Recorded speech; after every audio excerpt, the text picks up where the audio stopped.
Alright, what's up guys? It's Infinity Boost here. So in this video I'll be basically showcasing my strategy, like how I play DPS on American History Museum. For this video we'll be doing tier 5, and it's one of the easier missions this week, so it's not too challenging. You can always find a good spot to post up for the room that you're clearing, and the strategy is really simple. I mean, you just shoot them more than they shoot you, and you just don't get put on the floor, and you stay up and you clear the room without dying, and you complete the whole mission without getting set back to the beginning. But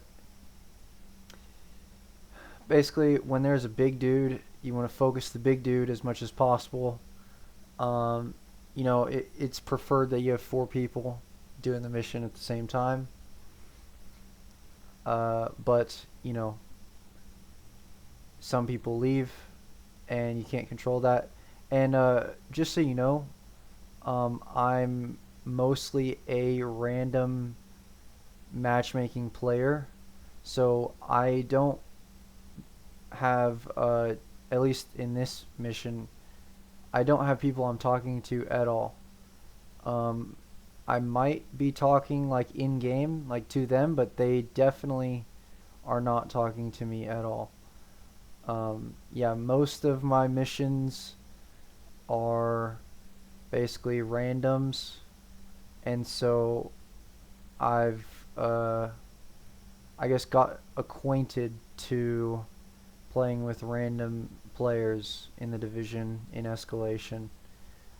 Uh, yeah, basically, like right there, when there's a shotgunner like right there, you do not want to peek that, especially at close range. You want to hip fire that over, and that right there, I was just being ballsy, just trying to get the next kill, and luckily he didn't shoot me right there. But yeah, this little peak right here is okay. It's really not great at all, to be honest, because it's such close quarters, and you don't really want to be up here. You want to be back at the barricade, where I first started shooting enemies in this room. But sometimes, you just want to clear it fast, and this like half works if like you don't get absolutely shredded in one hit. This little like caddy corner right here, where you can peek that side and you can peek here as well. But yeah, then you move up through the front door, and really I don't go to the right much. I just go straight up the middle right here, right on this barricade, take out the enemies, or the barricade right in front of me. But as you can tell, I still go to the right, which isn't a bad idea because you are closing yourself off to the rest of the room.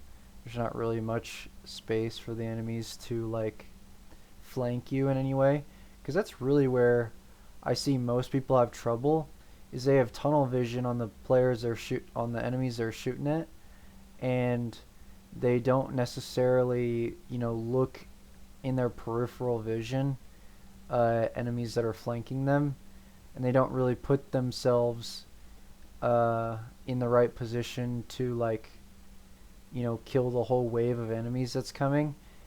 Basically, I think a lot of players in this game have been too acquainted to just mowing enemies down in heroic difficulty, and they're half treating escalation like heroic missions. And that's really the mistake, is you don't want to rush escalation. That's like the last thing you want to do, because I've witnessed and played and experienced missions where teammates have put themselves in like you would play a heroic mission, um, and then get absolutely clapped, and then the next guy gets clapped, and the next guy gets clapped, and then your whole team wipes, and you got to do it again. So yeah, just don't play like you're on heroic. It's probably easier said than done because you just want to fly through the thing as fast as possible and get as many prototypes as possible. You want to be quick, but not too fast. Okay, you don't want to rush it. You want to be methodical at the same time of clearing the enemies at a quick pace. Like, really, you don't want to be standing out where Corporal is right now. Even though I'm the one that gets hurt and I almost die, like, I would rather be me, even though he's like fully healthy and alive in the middle of the freaking room. I do not want to be there. Even though it's the last guy, I still don't want to be there because you never know what the heck is gonna happen next unless you've done the mission literally 1,000 times. If you've done it less than a thousand, or like let's say 10,000 times, then you should probably just chill out and you know uh, just methodically play through the mission. Because if you don't know exactly where every single enemy is, you can literally get killed so fast because the meta is not blues, and the blues don't really work. It's yellows and reds. That's really what works. A little bit of blue helps, but all blue, man, I think you're having a tough time in escalation. Just my opinion. Um, but yeah, I mean, then you could say, oh, okay, you can get one shot, but I can't because I'm doing all blue. Well, that's true, but also, like, why would you just want to be all blue when you can just be all red? I don't know, it just sounds more fun to me. But yeah, I obviously get down right there, and I just don't move. I just take the grenade. I just take it. I don't I don't roll, I don't whatever. It's a good spot to hold. I know I had a revive hive, so I was willing to just use it, even though it was kind of a waste. Um, but yeah, now when you don't have your revive hive, you can't make moves like that at all. You gotta roll in that situation if you don't have a revive hive, because you will go down.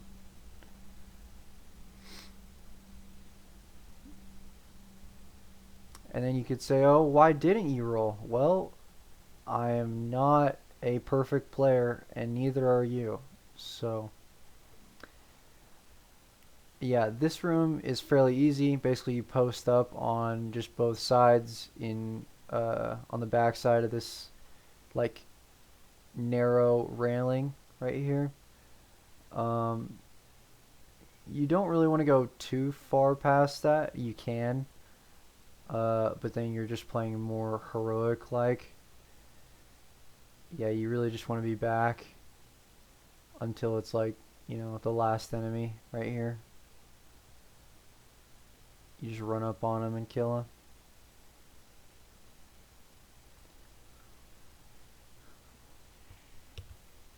What's really hard this week is Tombs. Tombs is a challenging one. Has a lot of drones. Just has like a bunch of uh, big tank guys that take a lot of HP or hits, damage, whatever. Yeah, so here, when you run up in this room, you kind of want to hug this this circle area right here. And you can push out a little bit, as the numbers dwindle. But you don't want to, run in their face, play like you're on heroic, like I've said before.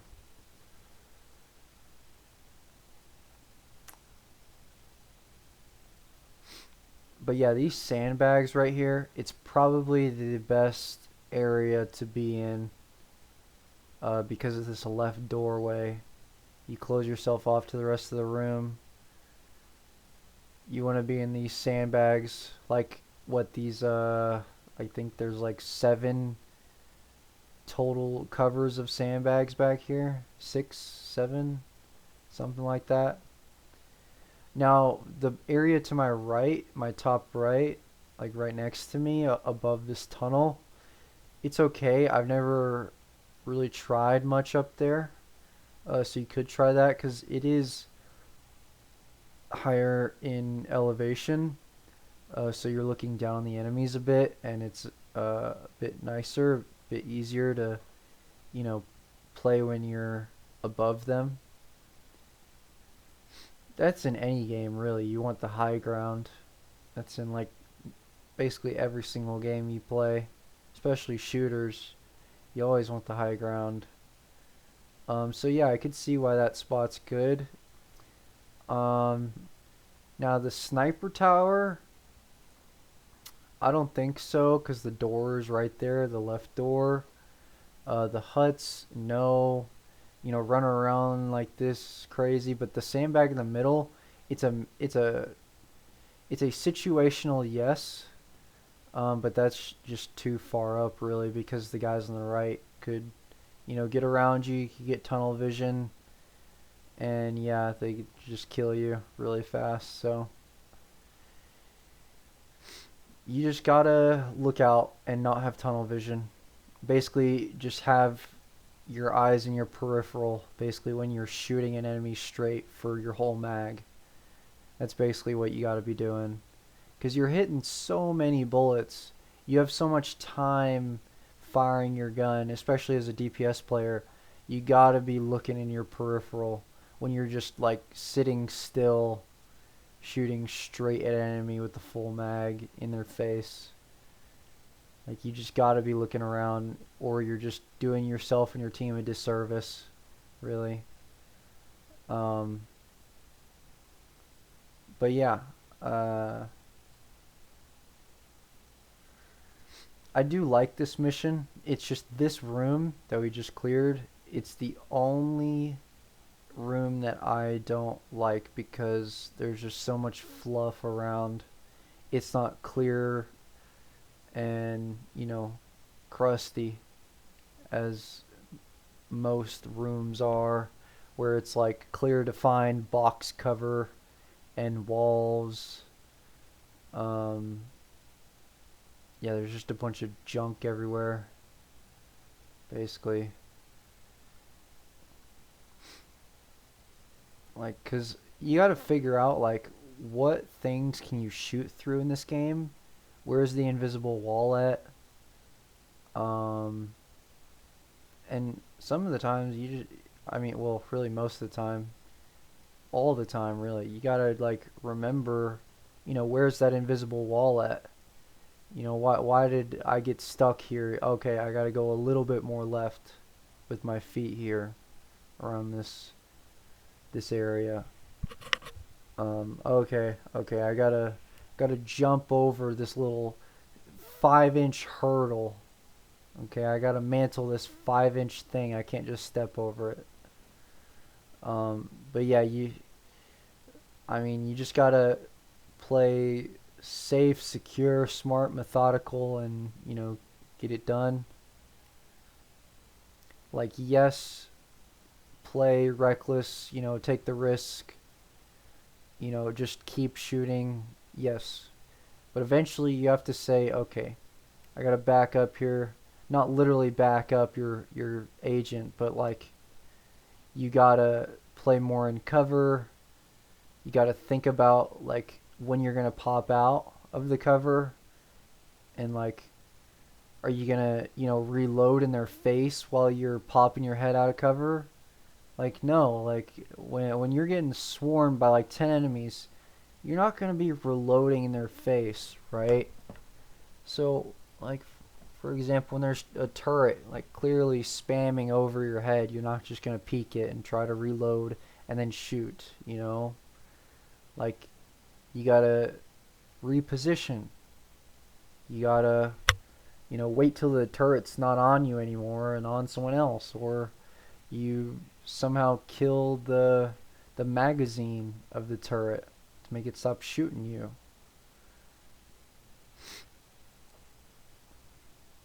You don't want to make the dumb play and then be the first person that goes down that wipes your whole team. That's like the last player you want to be. Um,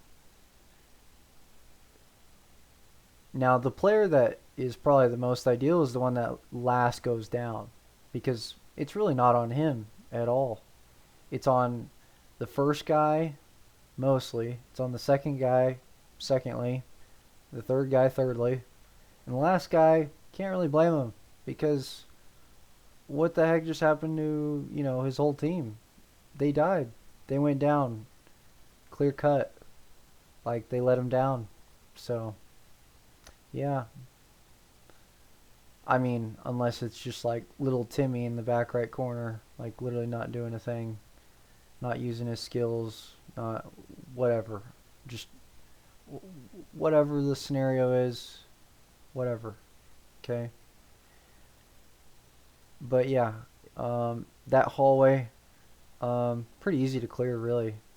You just kind of take cover, and you don't really need to go out of cover. You just keep spamming the left click, right click, not spamming right click, but holding it down, obviously. And here's an okay spot, just because it's like the first spot that you get to when you're out of the door to get in this room. But really the most ideal place to be is up the stairs where my teammates are. You have the high ground. You have the whole room away from you. Like, their spawn is near that the gate and on that second story railing on the right side. Like, yeah, that high ground back there where my teammates are right now, very, like, the most ideal spot in this room.